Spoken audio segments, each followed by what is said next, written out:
मंदिर से राजकुमार और राजकुमारी महल की तरफ लौटते हैं। रास्ते में राजकुमारी हर एक चीज़ को राजकुमार को बताते हुए चलती हैं। कहती हैं, हे राजकुमार, ये थोड़ा हमारे राज्य का खुला एरिया है, यहाँ बच्चे खेलते हैं, बड़े बूढ़े शाम को बैठते हैं। अब इससे थोड़ी ही दूर पर हमारा महल है, जिसे हम लोग देख सकते हैं। ये सामने हमारा महल दिखाई दे रहा है। यहाँ से अब हम लोग महल में प्रवेश करेंगे। महाराज का दरबार लगा हुआ है, तभी राजकुमारी और राजकुमार दोनों ही महल में प्रवेश करते हैं। राजकुमारी और राजकुमार ने महाराज को प्रणाम किया। राजकुमारी रत्ना ने अपने पिता को बताया कि यह भानगढ़ के राजकुमार कुंवर विजयमल हैं। यह रास्ता भटक करके हमारे राज्य में आ गए हैं। पिता ने कहा, कोई बात नहीं बेटा, आ गए तो यह हमारे लिए बहुत खुशी की बात है। और पुत्र बताओ, मेरे मित्र कैसे हैं, उनका क्या हाल चाल है? राजकुमार ने कहा, पिताश्री ठीक ठाक हैं। अच्छा पुत्री रत्ना, इनको महल में ले जाओ, शेष बातें हम लोग कल इनसे करेंगे। बातचीत का तो सिलसिला अब चलता ही रहेगा। राजकुमार आराम से हमारे यहाँ मेहमान के रूप में रहें। अच्छा पिताजी, कह कर के राजकुमारी रत्ना राजकुमार को लेकर महल के अंदर चली। यह महल का सबसे खूबसूरत भाग है। यह कॉमन रूम है। यहाँ हम सभी लोग इकट्ठे होते हैं। यदि कोई चर्चा होती है तो यहाँ बैठ के करते हैं। यह आपका बेडरूम है। राजकुमार आप फ्रेश हो जाइए। फ्रेश होकर के नीचे नाश्ते के लिए हम आपको लेने आ जाएंगे। धन्यवाद राजकुमारी जी, आपका बहुत बहुत धन्यवाद। आपने हमारी बहुत मदद की, इसके लिए आपका मैं तहे दिल से शुक्रिया अदा करता हूँ। शुक्रिया कह के मुझे शर्मिंदा ना करें। अच्छा, अब मैं चलती हूँ। इस प्रकार राजकुमारी और राजकुमार दोनों महल में खुशी खुशी रहने लगे थे। राजकुमार कभी कभी तालाब के तट पे या नदी के तट पे जाके घंटों बैठते और प्रकृति की सुंदरता को निहारते। कभी कभी जंगल में शिकार खेलने भी चले जाया करते थे। 6 महीने का समय कब बीत गया उन्हें पता ही नहीं चला। एक दिन जंगल से शिकार करके वो लौट रहे थे। इतने में वे देखते हैं कि सामने शेर खड़ा हुआ है। इतना देखते ही राजकुमार को गाय का श्राप याद आ गया और उनके मन में यह बात आ गई कि शायद 6 महीना बीत चुका है। शेर से बचने के लिए वह पेड़ की डाल पे चढ़ गए। उनके साथ राजकुमारी का हीरामन तोता भी गया हुआ था। उसने जब देखा कि राजकुमार को तो शेर ने छेक लिया है, वह तुरंत महल की तरफ उड़ चला और वह राजकुमारी के पास आकर के इसकी सूचना देता है। तोते ने महल में जाकर राजकुमारी से बताया कि जंगल में राजकुमार को शेर ने छेक लिया है। आप अपने सतीत्व के बल से राजकुमार को बचा सकती हैं तो बचा लीजिए, वरना आज राजकुमार को बाघ मार के खा जाएगा। तोते की बात को सुनकर राजकुमारी की समझ में नहीं आया कि मैं क्या करूं, मैं राजकुमार को कैसे बचाऊं। राजकुमारी की सहेली प्रियंवदा ने बताया कि राजकुमारी, अपना उड़ने वाला घोड़ा किस दिन काम आएगा। आप घोड़े को भेजिए ताकि राजकुमार को वह ऊपर से ही उठा के लाए। राजकुमारी को अचानक से याद आया और दौड़ती हुई वह घोड़साल में गई। उन्होंने नील घोड़े से प्रार्थना किया कि हे घोड़े, मेरे सुहाग को बचाओ। जंगल में मेरे सुहाग को बाघ ने छेक लिया है, वह उन्हें मार के खा जाएगा। मैं विधवा हो जाऊंगी, तुम मेरे सुहाग को बचाओ। इतना सुनते ही घोड़े ने कहा, अच्छा राजकुमारी, आप अपना सतीत्व का कुछ हिस्सा तो मुझे दे दीजिए ताकि मैं शेर से लड़ सकूं। राजकुमारी ने घोड़े के सिर पे हाथ फेरा और घोड़ा उड़ चला। राजकुमारी की प्रार्थना को सुन करके घोड़ा भगवान का नाम लेता है और अपनी शक्तियों को बटोर करके उड़ता हुआ आसमान से चल देता है। उस जगह पे पहुंचता है जहां राजकुमार शेर के डर से पेड़ की डालों पे छुपे बैठे थे।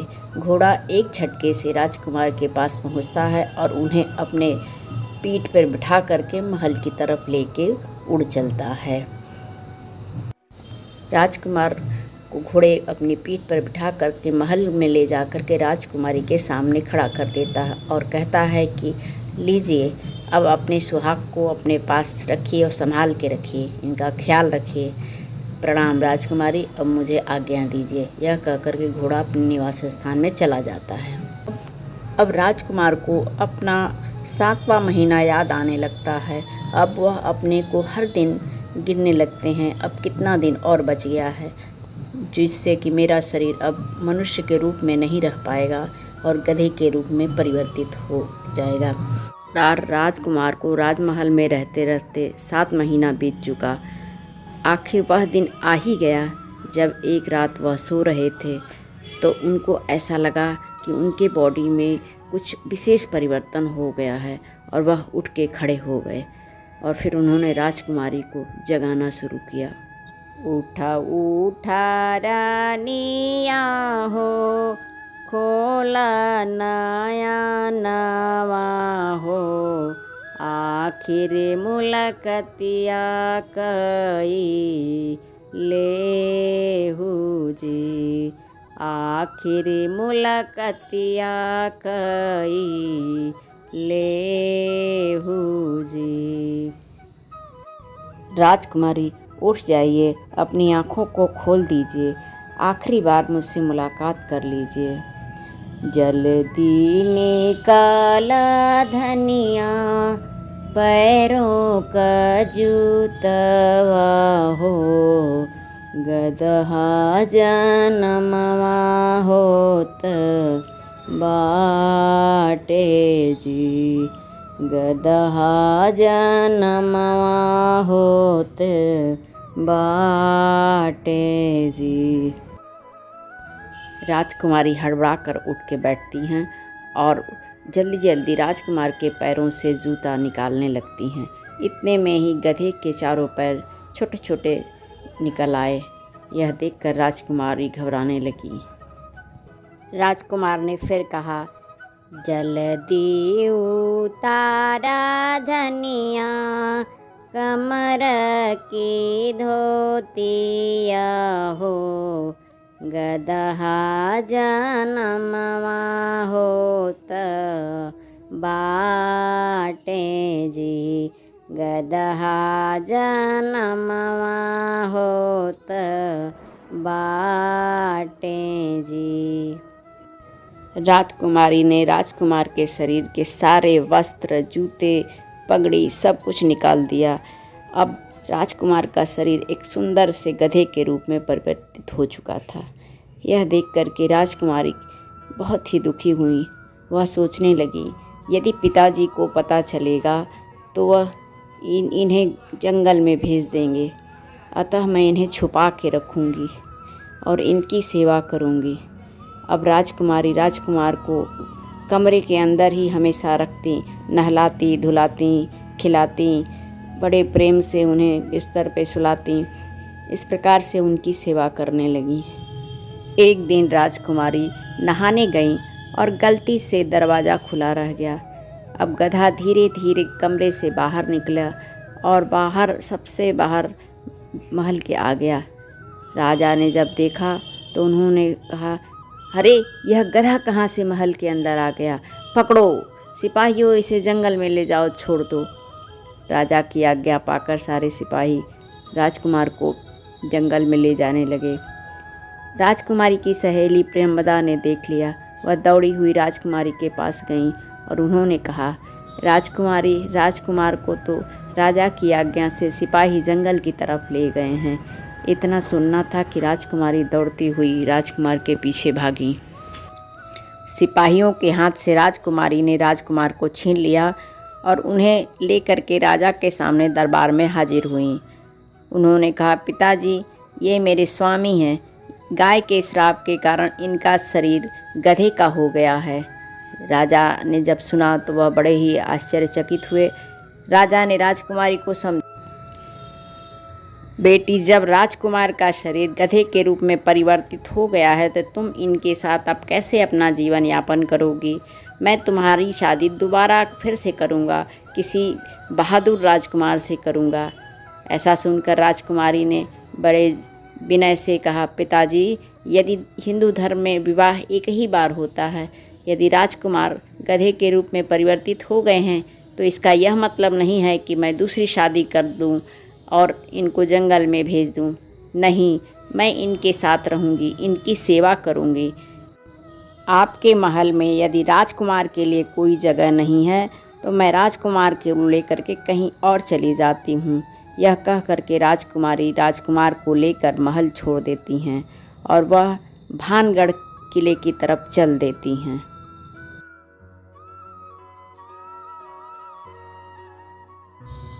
राजकुमारी राजकुमार को लेकर के महल छोड़ के निकल जाती हैं। चलते चलते काफ़ी देर बीत जाती है। वह एक घने जंगल में पहुंच जाती हैं। एक पेड़ के नीचे बैठकर सोचने लगती हैं कि अब कहाँ जाऊँ, किधर जाऊँ, मैं राजकुमार को लेकर के क्या करूँगी। सोचते सोचते अचानक उनके दिमाग में ये बात आती है कि जिसने श्राप दिया उसका उपाय वही बता सकता है, अतः मुझे गाय को खोजना चाहिए।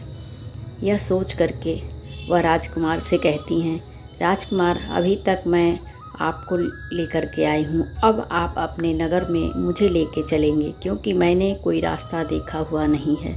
नगर में मुझे कोई पहचानते भी नहीं है, अतः हम लोगों को चल के वहाँ गाय को ढूंढना होगा। जिसने आपको श्राप दिया है तो वही आपकी मुक्ति का साधन भी बताएगी।